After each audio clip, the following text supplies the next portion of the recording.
جناب اسپیکر، آج صبح اتفاق سے ٹی وی دیکھ رہا تھا تو عمران خان کے پروگرام میں وہ کہہ رہے تھے کہ وزیر اعظم پاکستان صاحب نے 90 افراد سے زائد کابینہ کا تذکرہ ہوا، تو اگر ہمارے الیکٹڈ ممبران کو کابینہ میں لیتے تو یہ حال شاید نہ ہوتا.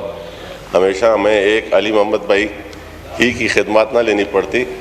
ماشاءاللہ بڑے ہونہار اور بہترین عوام کے منتخب نمائندے ہیں، وہ اس احوان میں بہتر جواب بھی دے سکتے ہیں اور عوام کی پلس کے اوپر ان کا ہاتھ ہوتا ہے. تو میری آپ کی تواسط سے ریکویسٹ ہے پرائم منسٹر صاحب سے کہ بے شک کابینہ میں اور لوگ لیں، لیکن ان میں سے لیں جو آپ کے ٹکٹ پر منتخب ہو کے آئیں.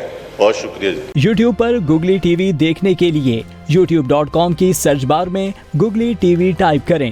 گوگلی ٹی وی کے پیج پر سرخ رنگ کے سبسکرپشن والے بٹن پر کلک کرنا نہ بھولیے. یوٹیوب پر اپلوڈ ہونے والی ویڈیو سے باخبر رہنے کے لیے بیل آئیکن پر کلک کیجیے. آپ کو ہر نئی آنے والی ویڈیو کے بارے میں نوٹیفیکیشن موصول ہو جائے گا.